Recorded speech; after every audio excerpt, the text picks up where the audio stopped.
दिल्ली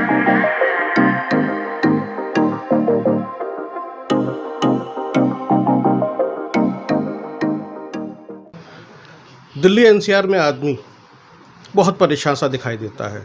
कभी आँखों में जलन होती है तो कभी कान में दर्द होता है, कभी सिर में दर्द होता है तो कभी खांसी होती है और उसे लगता है पता नहीं ये क्या हो रहा है, क्यों हो रहा है। यही हाल हर दूसरे व्यक्ति का दिल्ली एनसीआर में है और देश के उन हिस्सों में भी है जहाँ पर सबसे ज़्यादा औद्योगिक क्षेत्र बने हुए हैं, हर जगह है। आखिरकार इसकी वजह क्या है? वजह है सिर्फ पॉल्यूशन। इसे पॉल्यूशन एलर्जी कहते हैं। आपका स्वागत है healthy life with doctor Brajpal Tyagi में। आज हम बात करेंगे इसी पॉल्यूशन एलर्जी के बारे में, जिसे हम स्मॉग भी कहते हैं। आखिरकार इसके क्या दुष्प्रभाव हैं आपकी सेहत पर और इसके लिए कौन जिम्मेदार है और क्यों जिम्मेदार है इसके लिए। डॉक्टर आपको सिर्फ ट्रीटमेंट दे सकते हैं लेकिन जिम्मेदार तो कोई और है। डॉक्टर साहब, ये जो स्मॉग है, पॉल्यूशन एलर्जी है, इसके सिम्टम्स जैसे मैंने बताए, क्या इसके अलावा कुछ और भी हैं? थोड़ा विस्तार से आप हमारे दर्शकों को बताएं। जो ये एलर्जन आता है इन दिनों में, जिसको स्मॉग बोलते हैं हम, वो इसलिए आता है कि हवा जब ठंडी होती है, एनवायरनमेंट ठंडा होता है, तो वो जो नीचे वाला एनवायरमेंटल पॉल्यूशन है उसको कंप्रेस करके हमारे हेड के लेवल तक ले आता है और वो सब हमारे नाक और मुंह के रास्ते से हमारे फेफड़ों में जाके इस तरह के नुकसान पहुंचाता है जो अभी आपने बताए।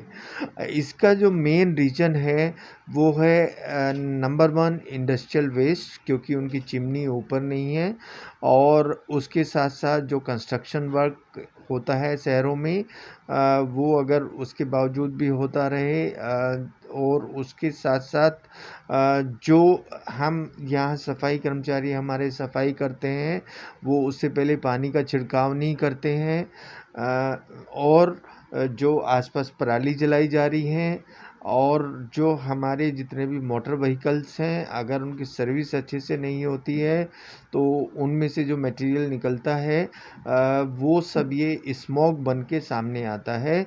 और जो ये स्मॉग है इसमें जो सबसे छोटा कण होता है उसको PM 2.5 बोलते हैं, वो हमें ज़्यादा नुकसान पहुंचाता है क्योंकि सांस के जो आखिरी यूनिट है वहाँ तक पहुँचता है, जिसको ब्रोंक्योल बोलते हैं, और उस बीमारी का नाम है ब्रोंक्योलाइटिस। तो ये जो है ये ह्यूमन मेड है सब प्रॉब्लम।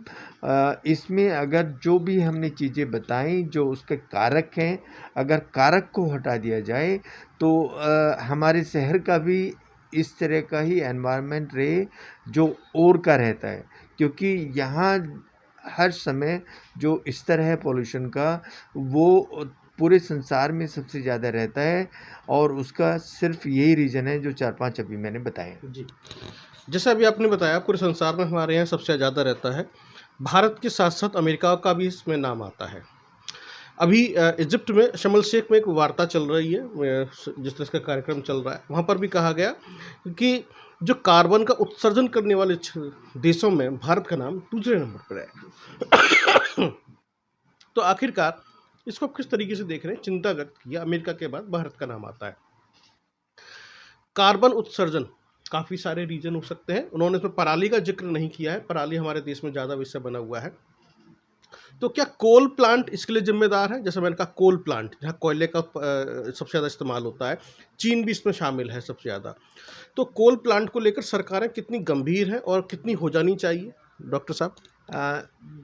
एक्चुअल में ये जो विषय है ये बहुत इसको अगर हम देखें एज ए हेल्थ प्रोफेशनल तो ये बहुत ही एक इमरजेंसी बैठक वाला विषय है कि इस पे तुरंत एक्शन होना चाहिए। लेकिन क्या होता है कि अधिकतर लोग जब हमारे दिल्ली और एनसीआर में जहाँ पूरे देश की गवर्नमेंट बैठी है, वहीं उनकी आंखों के सामने सब चीज़ हो रही हैं और कोई एक्शन नहीं हो रहा है।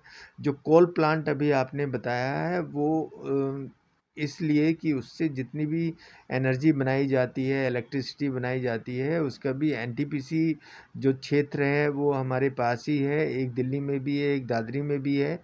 वो भी एक रीज़न है। उसके साथ साथ जितने डीजल व्हीकल्स हैं या जितने डीजल के जनरेटर्स हैं या आज आप देखिए 17 नवंबर है लेकिन एसी चल रहे हैं, तो एसी से भी ये कार्बन उत्सर्जन होता है।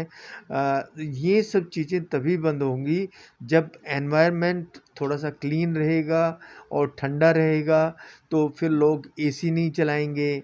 और जो ये डीज़ल है इसका हम तभी इसका समाधान निकाल सकते हैं कि हम वो कम से कम डीज़ल को रोकें, आने जितने बड़े व्हीकल हैं उनको रोकें और उनका pollution time to time check कराएँ। यानी कि आपने जैसा बताया कि यदि हम डीजल व्हीकल्स की बात करें, हमें इलेक्ट्रिकल या बैटरी से चलने वाले व्हीकल की तरफ जाना पड़ेगा। जैसे हमने कोयले के इंजन बंद कर दिए रेलवे के अंदर, ऐसे ही हमें डीजल्स के बारे में भी सोचना होगा, कारों के बारे में सोचना वो होगा कि इलेक्ट्रिसिटी से चलने वाली या बैटरी से चलने वाली इलेक्ट्रॉनिक कारों की हम बात करें, उसकी तरफ हमें जाना होगा। हमारे देश में जो समझ में आ रहा है, चिंताएँ तो हो रही हैं, बात तो हो रही है, लेकिन उसको ज़मीनी स्तर पर एग्ज़ीक्यूट नहीं कर पा रहे हैं। तो आखिरकार ये चिंताएँ, संगोष्ठियाँ सब कुछ चल रहा है, हम प्लानिंग कर रहे हैं, लेकिन ज़मीनी स्तर पे नहीं आ पा रहा है। तो डॉक्टर साहब, आपको जैसे आप सोशल एक्टिविस्ट भी हैं और बहुत सारे लोग टच में रहते हैं, बहुत सारे पॉलिटिशियन भी आपके पास आते हैं। तो ज़मीनी स्तर पर इसको एग्ज़ीक्यूट होने में कितने साल लग जाएँगे? कंपैरिज़न टू विकासशील देशों के? वो देखिए ये अगर हम आज से एग्जीक्यूट करना शुरू करते हैं, क्योंकि अभी तो एग्जीक्यूशन शुरू नहीं हुआ है, बिल्कुल। तो आप मान के चलें कि 8-10 साल इसके एग्जीक्यूशन में लगेंगे और जो 8-10 साल ये होंगे उसमें इससे 3 गुना उत्सर्जन बढ़ जाएगा। तो इतना तेज़ी से हम उसको एग्जीक्यूट नहीं कर पाएंगे जितना जल्दी ये और ज़्यादा बढ़ जाएगा। तो ये जो मेन इस पे काम होना चाहिए वो ये है कि जिसके पास डीजल व्हीकल है वो एक परिवार को एक गाड़ी मिलेगी और एक आदमी एक गाड़ी में नहीं जाएगा। इस तरह की रेस्ट्रिक्शन हम अभी से लगा सकते हैं कि अगर कोई सिंगल आदमी एक गाड़ी को लेके वो जिसमें 4 आदमी बैठ सकते हैं कहीं जा रहा है तो उसका चालान किया जाए, या जो भी डीजल व्हीकल है अगर उसका पोल्यूशन का सर्टिफिकेट उसके पास नहीं है तो उसका चालान किया जाए।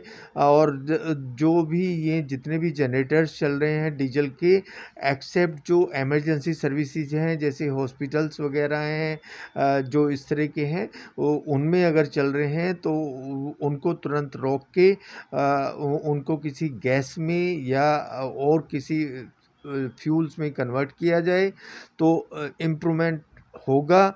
और उसके साथ जो पेड़ पौधे हैं उनको कम से कम 8 गुनी मात्रा में लगाया जाए। जी। चलते-चलते आखिरी सवाल आपसे। आप देश के भारत सरकार से क्या अपील करना चाहते हैं इस कार्बन उत्सर्जन को लेकर? जैसे कोल प्लांट का मैंने ज़िक्र किया आपसे। दूसरा, ये ज़मीनी स्तर पर एग्ज़ीक्यूट होने में यदि 8 से 10 साल लगेंगे, तो कैसे इसको रोका जाएगा? ये भारत सरकार को एक कोई सुझाव हो आपके पास में कहना चाहते हो बीइंग ए डॉक्टर? अभी जो मैंने एक सुझाव तो अभी बताया कि एक आदमी को एक गाड़ी लेके नहीं निकलना चाहिए। एक जो दूसरा सुझाव है वो ये है कि हमारे जितने भी डीजल जनरेटर्स हैं उन पे कार्रवाई होनी चाहिए। और जो तीसरा सुझाव है वो ये है कि जहाँ भी कोयला हमारा इस्तेमाल हो रहा है उसकी जगह कोई और ईंधन का इस्तेमाल किया जाना चाहिए जो पॉल्यूशन ना फैलाए। और उसके साथ साथ जो पेड़ पौधे हम लगाते हैं, हर आदमी हर संस्था ये बोलती है कि मैंने 100 पौधे लगाए हैं, लेकिन उसके बाद लगाने के बाद उनको देखते नहीं हैं, उनमें बचता एक है। तो 100 पौधे लगाए लेकिन बचा एक। हमें अगर हमने 100 पौधे लगाए हैं तो 100 के 100 का ध्यान भी रखना है, उनको बचाना है। तो जितना हम अपने एनवायरनमेंट को अच्छी क्लीन एयर रखेंगे उतना ही हमारे स्वास्थ्य को फ़ायदा होगा। जी। तो जैसा भी डॉक्टर साहब ने कहा कि जो मेरी समझ में आता है, हमें एक और लॉकडाउन की ज़रूरत है। लॉकडाउन किसके ऊपर? डीजल व्हीकल के ऊपर लॉकडाउन लगाइए। आप एमएसएमई सेक्टर में या फैक्ट्री उद्योग धंधों में लॉकडाउन लगाइए, उसके विकल्प ईंधन के रूप में वहाँ लेकर जाइए, तभी आपका एनवायरनमेंट बचेगा। आपको वैसे ही सख्ती बरतनी होगी जैसे कभी आपने ताजमहल को लेकर देखी थी कि फिरोजाबाद की जो इंडस्ट्री थी ग्लास की, बैंगल्स की, उसको जो है आपने गैस की चिमनियों में, गैस पाइप में बदल दिया था। जैसे आपने ताजमहल को बचाने की कोशिश की, ऐसे ही अब आपको लोगों की ज़िंदगी बचाने की कोशिश करनी होगी, तभी ज़िंदगियाँ बचेंगी। और जितने भी सिस्टम है हमारा, अफसर हैं, उनको सख्ती से काम करना पड़ेगा, अन्यथा 8-10 साल के अंदर इस देश की हालत बहुत ख़राब हो जाएगी। मुझे लगता है कि तुरंत भारत सरकार को इसके ऊपर कार्रवाई करनी चाहिए। बहुत बहुत धन्यवाद। देखते रहिए आप healthy life with doctor Brajpal Tyagi.